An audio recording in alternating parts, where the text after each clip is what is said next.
A special episode of Demystify Selling with Microsoft. And I'm super excited to have one of my favorite guests back. Carson, welcome back. Rob, it's always awesome to see you, man, whether it's in person or on your show. Thanks for having me. No, my pleasure. And I have to say, if you're a Microsoft partner, you don't know who Carson is, you are living under a rock, my friend. But Carson, in case there's somebody out there that doesn't know who you are, I mean, you've written a bunch of great books.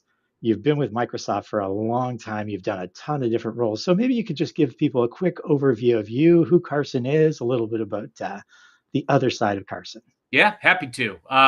So Carson Heady, I've been with Microsoft for just shy of 11 years. Currently, I'm the managing director for the Americas for Microsoft Tech for Social Impact. I've been in the commercial space. I've been in enterprise healthcare. Spent a lot of time, supporting different organizations with Microsoft. So very grateful for that. A few years back, I became known as the #1 social seller for Microsoft. I've generated over $1 billion of revenue, leveraging LinkedIn, Sales Navigator, and other tools that are readily at our disposal. And kind of created this Moneyball approach to go out and prospect, getting line of business relationships and executives, but using all the resources that we can bring to bear. Huge believer in and grateful for our robust Microsoft ecosystem. I've had the pleasure of working with many, but always glad to take on more. So give me a call if you want to work into the nonprofit space or even Right. just want to learn how to sell better. Yeah, no, absolutely. And so we are here today, Carson, for a very special reason, and that is your new book. My friend, I mean, this book, for even for me, I was like, this is a must read. And I mean, you can see the tabs. I was just going to town on this thing. Um, you And know, you also took it 30,000 feet above the earth. Like I'm grateful for that, Rob. I did. I had 14 hours on a plane, and Yeah. I tell you, people must have thought I was crazy. My highlighter was going. I love it, man. Yeah. So, Thank you. well, Carson, what I'd love to do is, I work closely with Microsoft partners and help them sort of understand how to partner with and really demystify selling with Microsoft is kind of what I do. But one of the things that always stood out to me is that when we go through this, at the end of it, it's all about execution and it's all about doing the things that matter. And this book right here, this is how to do those things. So I want to break it down. I know we've only got a half hour today, so we're just going to scratch the surface. But there is a bunch of questions I'd love to ask you around 4 chapters specifically. And I want to end with the Moneyball approach. So Love it. that is the grand finale for me. I mean, I think I read that chapter twice on the plane. I mean, I love I it, just man. kept Hey, going back and forth and it's a good reason for people to want to stick around. absolutely. And so where I'd like to start, Carson, is on the chapter called, what sets the best apart from the Mhm. rest. And for me, there were so many things I pulled out of this thing, but the thing that really stood out is that success isn't a natural gift. And maybe you could talk to me about what you meant when you wrote that. Yeah, that's a great place to start, Rob. I think first off, when it comes to selling with Microsoft, we don't always make it easy. There's no guaranteed blueprint for success, just like life, just like sales, just like career. And I think the key element is we spend so much time, I think, sometimes trying to keep up with the Joneses or, compete with average or compete with somebody else. And the real competition is with our own potential. It has nothing to do with, doing what this person's doing or what that person's doing. Now, don't get me wrong. I absolutely go out and I try to figure out what the best are doing so that I can Mhm. assimilate that into my arsenal. But, when I think about what sets the best apart from the rest, it's that never quit, never say die. I look back on, and we were talking a little bit in the green room before coming on. I think the key element is I look at, I don't know whether it's just wisdom or, it comes with age or experiences or just all the, times that I've had to take it on the chin and deals or, lost deals or whatever it is. But with time comes some clarity. And you Right. get this opportunity to kind of take a step back and really look at the things that matter. I mean, we're always going to be pulled in a million different directions. We're always going to have to put out fires, pulled into minutia. There's always going to be this like, man, I've got 20 things I want to do today. Where do I start? But on the same token, if you can truly take that step back, look at the balcony view of prioritization, what is going to have the highest impact, and execute those activities, that's going to be the key.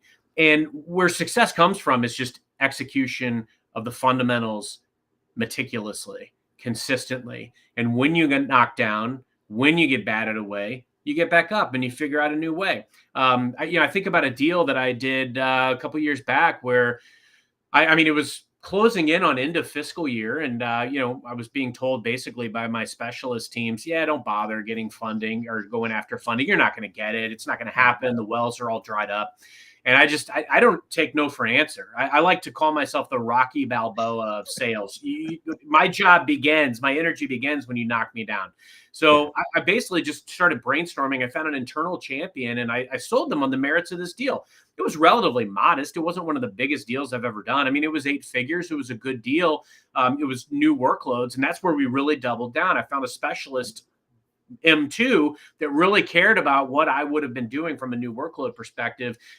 We got creative. We went after 2 different buckets of AMP funding, went to Judson, got $1 million in funding. So where Right. we were basically told, don't bother, we ended up getting $1 million.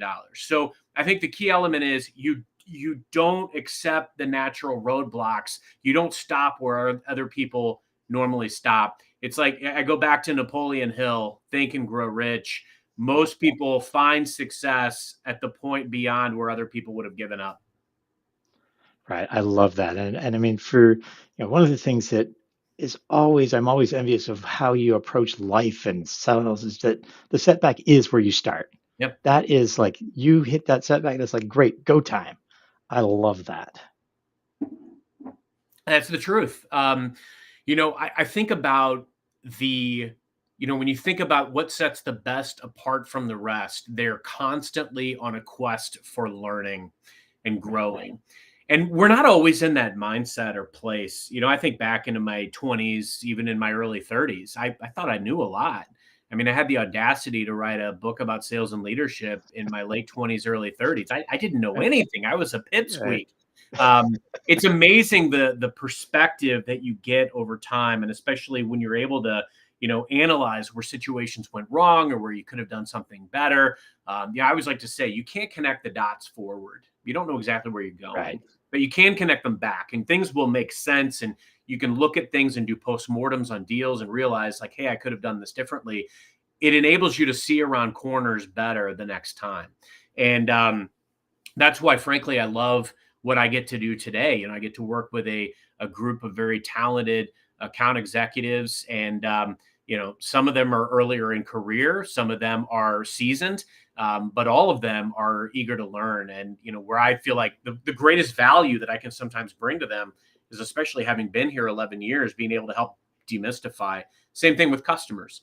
Often, I'm one of the least technically savvy people on a call sometimes with our customers. However, the biggest value that I can bring, and I was actually doing this morning with a customer executive, helping to articulate some of the resources that we could bring to bear that would be of value that we could bring to invest, leveraging innovation hubs, leveraging funding buckets, leveraging different members of their team, or even people that I could tap from bigger, greater Microsoft that could invest in a Mhm. project with them. And being able to articulate that is the greatest value you can bring for customers. It helps de-risk the decision of working with you, and it also helps Right. earn the right to be that trusted advisor. That's what we're all after. I love that. I love that. Which brings me to the next thing I want to talk about in the book, which was to be a student. And what you did here, I mean, I thought this was just it broke it down so well, understanding what it means to be a student for even you and I who are further on in our careers. I mean, you broke down the different components of being a student, like mindset and attitude, preparation, curiosity, all of these different things. So maybe you could take a few minutes and just walk us through some of those things that you see as the way to be a great student. I love that, Rob. Look, I think of a couple of different things when I think about being a student. Um, Life, sales, leadership, it's all like this big game board. It's like a chess board, and it's all strategy. It's being able to think, it's being able to plan steps ahead, right? And Mhm. being able to anticipate, and also to be able to pivot when things don't go your way, which is inevitable. And so when I think about being a student, there's a few things that I think about. One, my favorite sales movie of all time, The Color of Money. If you watch The Color of Money, you know, the main line at the very beginning, Martin Scorsese says kind of over the opening preamble is for some players, luck itself is an art. Paul Newman has a great line in this, and this is, you know, when he won his Oscar, well deserved, by the way. And he talks about, you know, all the greats being students. He's a student of human moves. He anticipates, and that's what we do as students. I think about great athletes like Michael Jordan, Kobe Bryant. They studied the game. The reason that they were so great was because they studied the game. They meticulously executed the fundamentals, to your earlier point. And then lastly, I think about the 1 year in my career that I missed goal. Now, I could sit here and I could give you the excuses. I could give you the reasons, the things that were unfair that happened that caused me to miss goal that year. But that's not important. The fact that I missed goal and that it was humbling to me and that my manager at the time gave me no rewards, gave me insufficient results. I had 1 foot out the door. I had a choice to make. A lot of people would have folded. A lot of people might have looked for another job, gotten another job. I ground my heels in the ground, and I decided I was going to meticulously study everything that worked the prior year, how to Mhm. double down on that, and how to become more selfishly disciplined around my schedule. You see, Yeah. where I feel like we get ineffective sometimes, Rob, is, you know, there's no malice intended, but we take a lot of meetings or a lot of cadences, or we do a lot of activities that may not be revenue generating, or they might be easy. I saw this meme on LinkedIn the other day that I thought was kind of funny. It's like, I'm a desperate sales rep. I'm not a decision maker. Let's waste each other's time. I mean, how much of this time wasting activity do we do? You've got Right. to be disciplined when you're a student, and you've got to study what works, what doesn't. What I realized worked was mapping out my business. Who are the people that I need relationships with this year in order to be successful? Knowing that if I reach out to 5 or 10 executives in an organization, I might completely strike out. I might get zero response. But if I reach out to 500 executives in an organization, I'm going to get some responses. And by goodness, I have. My biggest deal that I signed, a 9-figure Mac deal, I reached out to over 500 people in that organization and met the president, brought him Satya's book, highlighted some passages from pages 88 through 92 where he talked about our transformation. They were thinking about the competition. They weren't thinking about us, but I managed to uncover what commercial model they were trying to create, and I showed them why we would be better than the alternatives, and that's how we won. And so, being able to build that strength of relationship, that was the key. You can control the quality of your messaging, the quantity of your outreaches, and the consistency of your execution over time. And that's where studying the game, how it's Yeah. played, what works, what doesn't, getting rid of the activities that don't work, and really doubling down on your strengths, your unique superpowers, what sets you apart. That's what's turned somebody like me, who's just an average guy that came from advertising and telecommunication sales, has turned me into the top social seller in tech, was by doubling down on and becoming meticulous about being a student of the process. I love that. I love that. And you touched on the one word there, consistency. I mean, you just never give up. You are consistent about you studied what works and you consistently execute. And to me, that really is one of those things that if you can learn that as a student of the game, as a student of our craft, then there is just no stopping you. And that to me is it's one of those things that goes back to, the point of, what sets us apart. And that consistency is that. Yeah, I mean, look, I do a lot of it for the love of the game, man. I mean, we were talking before we came on. I mean, I love prospecting. I love meeting with customers. I lean into the stuff that I think some people say is hard or can't be done. I've always tried to be a problem eliminator. You know, like I heard years ago, you know, people like Judson or Kate Johnson and then Deb Cup talking about, hey, we got to get into the other rooms of the house. We've got to, you know, get outside of just IT and procurement. And don't get me wrong, we need and love those relationships, but we've got to make sure we're connected with the CFO, with the CISO, with these chief operation officers, chief data. And I told myself, these guys are out on LinkedIn. I can just go out and message them. And, you know, if 1 or 2 or 5 or 10 don't reply, I'll just keep messaging and with a good message until I get a reply. And it flat out worked. And, you know, when you think about the consistency of execution, and you think about the what's possible, like this total addressable market. Satya does such a great job of really pointing out like what the addressable market is, and Yeah. that's why partners are so valuable, because you're in this amazing pole position. Sometimes they don't want to talk to me. Sometimes they don't want to talk to us. We've Right. maybe shown up poorly in the past, or it's not lost on me that a lot of times the check that they write Microsoft is often one of the biggest checks that they write. I get that. Right. And Yeah. partners can jump in immediately and help demystify that, be the good guy, earn the right to be the trusted advisor, help them navigate these sometimes murky waters, get them connected with their Microsoft team that they may have never met. There's so many things that they can do, and I think that's when you think about those, studying the game. And then being consistent with execution, those things pop up, very quickly, near and dear to my heart. No, I love that. And that really takes me right into the next question I've got for you, which you broached in the sort of the daily non-negotiables for sales. To me, this and what we've talked about so far, it's all so tightly tied together. And one of the things you said in that chapter, and I'll just read it, is you owe it to yourself, your career, your role, and the business to make a call on how to best prioritize your day. And to me, like that, I mean, that is the money quote right there. I love it, man. Look, we get paid to make decisions. We get paid to make choices. Ideally, we are empowered and enabled to go out there and own this book of business, or go out and grow this territory. And, Mhm. God willing, we get paid to do it again next year. And I think that's the key element is, when I think about any given day, you've got to infuse some time in there for you where you're not being blown up by Teams notifications. You're not being sucked into the weeds and the minutia. And don't get me wrong, like, I mean, my email inbox gets out of control sometimes. My Teams messages. I mean, I'm sitting right now. I can look at my Teams notifiers and see I have unread messages. For some Yeah. people, that can freak us out. But the key element is you've got to almost walk above the chaos calmly, and Yeah. it's a controlled chaos. It's knowing that you're doing the right thing in any given moment. And, I like to look at my schedule for the day in the very wee hours of the morning when nobody else is up. I hit the gym, start to think about my day. What do I want to do today? I want to prospect. Okay. Yeah. That's legitimately today for me. I'm doing prospecting.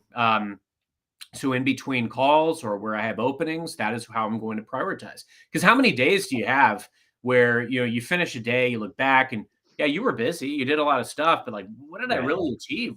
How did I move the ball down the field today? You never have that feeling if you are intentional about and carve out and execute your non-negotiables. And legitimately, Rob, like every day, I would look at my calendar and I'd say, look, first off, is everything that's scheduled today, is it mission critical, or is there Right. something that can maybe move and be reprioritized?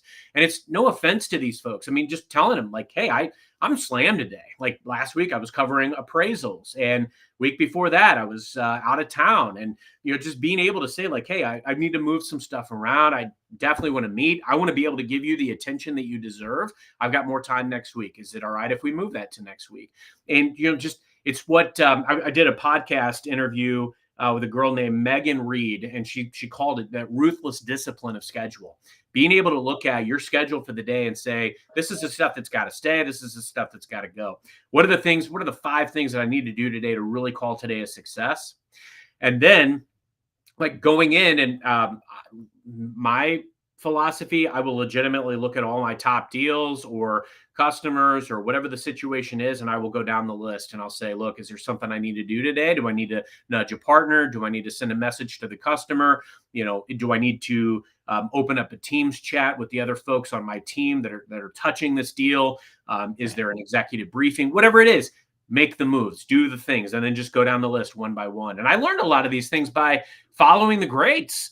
If I know of somebody that's doing something well, I ask them like, "What are you doing?" I want to know what everybody is doing that works, and then Yeah. I will selectively take that in and assimilate that into my arsenal, and that's what makes me better.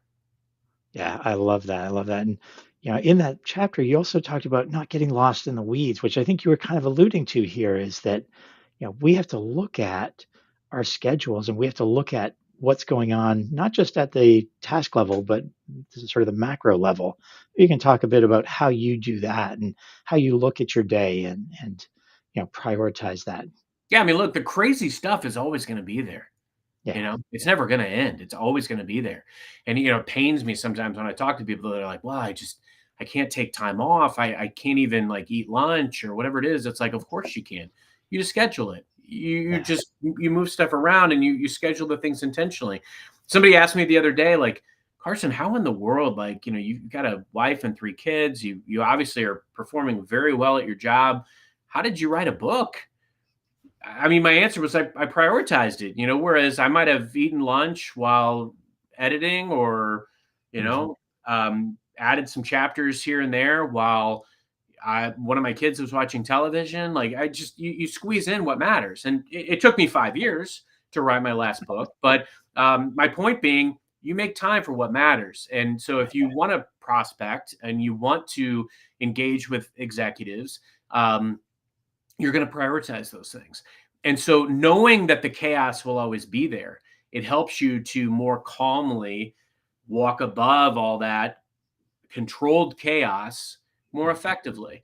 And knowing that I've got to execute these given things in a given day. And I'm a list person. I'll make my list and I will yeah, check those things off or color code them. I like to put them in green because it's the color of money once I'm done with them. And it makes me right, feel good. You get those micro wins throughout the day.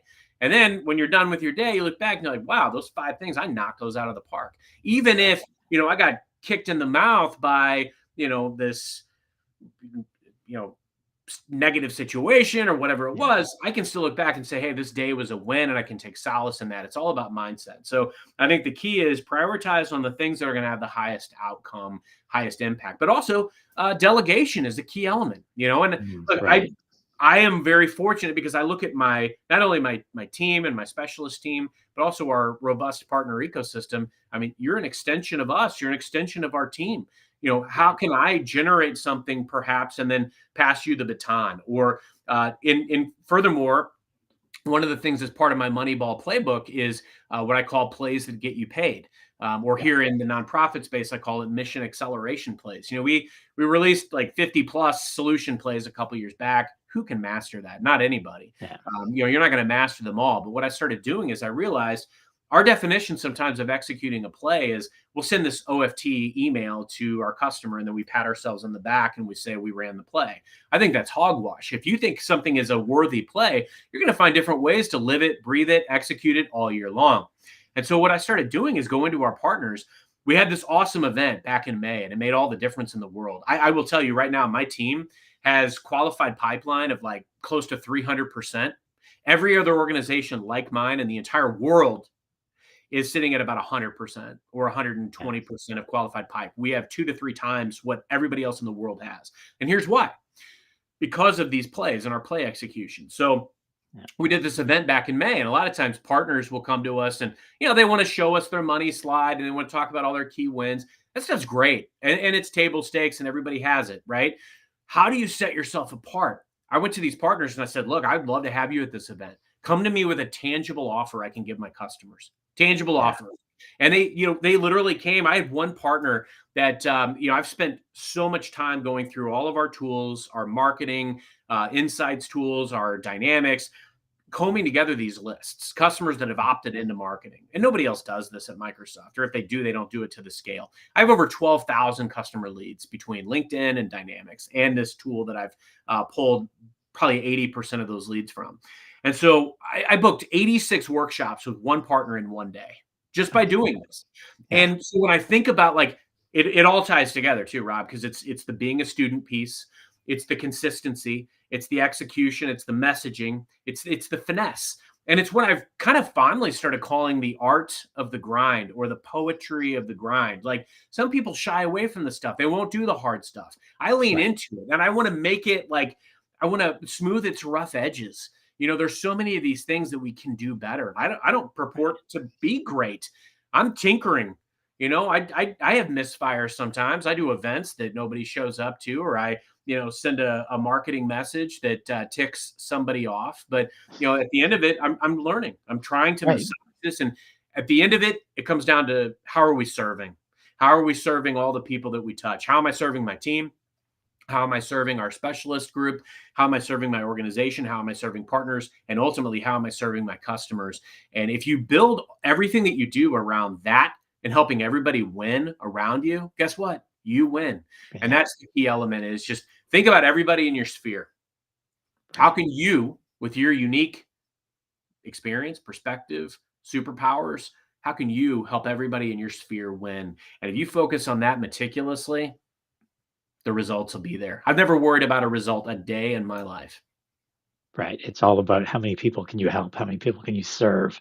And you serve enough of them. And I think it was Brian Tracy that said that, you help enough Yeah, people and you'll help yourself. So I mean, I love that. And which brings us to the place I've been dying to get to in the book, I love my it. friend, how you landed over $1 billion from LinkedIn. And I think we're talking about your Moneyball approach here. And this, Yeah, this is gold. So, you know, this is the place where if you needed a reason to buy the book, this chapter alone is the reason. I mean, you lay out in the first paragraph the 6 things you do here.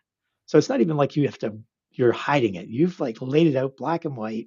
Here it is, do it. So, Carson, maybe take these in these last couple minutes, just give us a highlight of your approach, what you did and the things that made it work for you. yeah. No, Rob, thank you so much. And somebody asked me the other day, like, why do you publish this stuff for like all your competition to read? And I honestly, two reasons. I do it all for love of the game. Sales has been great to me. I met my wife in sales, so sales has given me most everything I have. Second, I don't think my competition will do all the stuff that I articulate. So come and get me. Right. I'm ripe for the pickings. Yeah. Here's the thing, Rob. It's funny. People will tell me, like, man, it's probably easy. You got the Microsoft logo on your back, you can get into any door. That's not true. I actually started doing this when I was at a consultant firm before joining Microsoft. And if anything, I've always just been a community builder. I've tried to work on connectivity, and I've also been a problem eliminator. As I mentioned, I was working at a small consultant firm. I had to go get executive meetings, and I literally said, like, these folks are out on LinkedIn. And so I started reaching out to people. It morphed when I got to Microsoft, and I started hearing about like how important it was that we were connecting with the CEO or with the board or with the CFO and having that strategic relationship and going out and creating a dialogue with them. And talking about micro wins, like we're not going after deals, right? We're going after conversations that ultimately will beget relationships. And if you earn the right to be a trusted advisor, that's what leads to deals. I've recommended to my customers to go to the competition before, and I've even introduced them to my friend at the competition when I wasn't the right fit and I wasn't the right solution. I've had so many customers tell me, Carson, we've done business with you because you're responsive, you're communicative, even though you cost more. And so the key element is leveraging everything at your disposal: LinkedIn, Sales Navigator, AI, in a way that will create relationships that you wouldn't have had otherwise, and then being able to do it at scale. See, no matter how effective the greatest seller in the world is, you can only do so much, right? On paper, you can only talk to, 5, 10, 15 people at maximum customer wise in a day. Or can you? I found ways to make quality touches of customers. I when I got to my current gig, I laid my blueprint out yet again. I've done this so Mhm. many times here at Microsoft and every role I've been in, and it can be applied literally anywhere. You've got to map out, what is the landscape? Who are the people that I need to earn relationships with? Maybe like today, I have over 400 customers. So I can map out all those customers. I can map out the existing relationships. I'd say of the 6 territories that my team managed, we probably had about 600 contacts. I went into our tools. I went in manually, and this was a pain, but it was worth it because, like I always like to say, before you can feast, you got to set the table. So you Right. do like Q1 for me is all about mapping out the basics, making sure you got the foundation set, because you can't sell anything if you don't set the foundation, going out and getting the right relationships. We would have these marketing slides that would basically say, here's all our solution plays. Here's the relationships you need to execute those solution plays to ultimately result with this. Okay. So these are the relationships I need. There were like 14 of them highlighted on a slide. Well, I know that if I want to go get those 14 relationships, I need to reach out to probably 10, maybe 20 times that many people. So I will do that in one motion. In another motion, I'll go out and I'll capture every customer that's ever opted into marketing.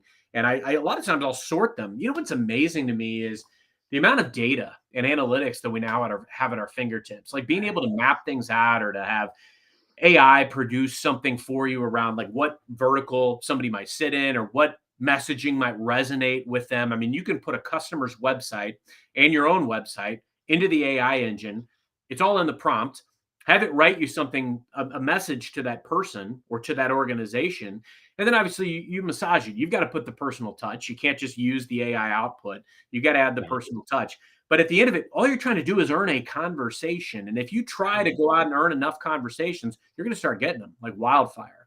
My other advice is, when you get that response, that warm lead, react and respond immediately. You've got to prioritize. I've seen so many times where we have a great meeting and then we let it fester for a couple of weeks. I Uh, mean, yeah. statistically speaking, after 2 weeks, people will forget 70, 80% of what you said in that meeting. So the key element is strike while it's hot. You have a great meeting, you've got to, tie the pieces together. And a lot of what I'm doing as I'm orchestrating, I know all the resources at my disposal. And I wrote a counterintuitive message to people a long time ago. When I first started reaching out as a Microsoft rep, I would hear from a lot of these people like, hey, you guys never show up unless it's renewal time or true up time or you want our money. You're the biggest check we write. We don't want to buy anymore. We're not even using what we have. And so I started showing up saying, hey, I'm the lead of your account team. I'm reaching out to make sure that you're aware of all the resources that you're entitled to because of your significant investment. I started getting every meeting I wanted. And like statistically speaking, Rob, like I have about 150 priority customers that I've highlighted with my team. And in just the last few months, I've created over 80 net new line of business, C-level, board level, VP level conversations, relationships out of those. That's why we have more pipeline than anybody else. And the key element is as you do this and as you execute meticulously across the sales cycle, ultimately that will lead to results. The way that I generated over $1 billion using social selling and using LinkedIn was by, in essence, looking at my sales system like a game board and figuring out what is going to be the highest probability of success. I didn't always get it right. My first year when I missed goal, I was chasing every deal, like even the $15,000 deals, like they were the multi-million dollar deals. I got lost in trying to keep everything moving. And so, being a student of that, understanding what was the highest impact, understanding what I could reasonably scale, how I could leverage these tools to have very focused conversations with a very distinct set of executives, and also how to scale very effectively and nurture. I had a situation a couple months back where a customer bought a ton of Copilot. And we were like, who is this customer? We've never talked to them before. And we looked back, and lo and behold, they showed up on every webinar that my Yeah. team and I had created that we were promoting around Copilot. And they didn't respond to our response, our inquiries to have a meeting, but they showed up on every webinar that I sent out through this demand generation mechanism, and they bought when they were ready. See, we're in this buyer centric market where customers have data at their fingertips like never before. They're going to arm themselves with intel. We as sellers, our role looks different. And so we've got to make sure we're armed with everything that we can to be at the pulse of our customers. And the reason that social selling has helped me generate over $1 billion is because I can find anybody I want. I can statistically get more, the probability is with me with the mechanism that I'm using to get just about any meeting I want. And by executing solution plays, by massaging the messaging, and by ultimately just being a connector and not focusing on licensing or deals, I can earn every relationship that I need in order to get the deals done. Carson, I love that. I mean, just the mindset of going and not going after the deal, but going after the conversation to earn the relationship, which will inevitably earn you the deals that are right for you and that you can best serve the customer with. So, Carson, I know we are at time here, and I appreciate you giving me a few extra minutes and Any our audience a few extra minutes. So, thank you for that. And what I want to leave everybody with is get the book. If you're in the Microsoft ecosystem, you have to be reading this book. And I'll drop a link in the chat with the link to your where to get the book. So Thank everyone, my advice is go get it. Carson, thank you again, my friend. I always enjoy our conversations. Thank you, Rob. And partners out there, if you want to work in the nonprofit space, give me a call. Or if I can be of value in any way, give me a call. Thank you.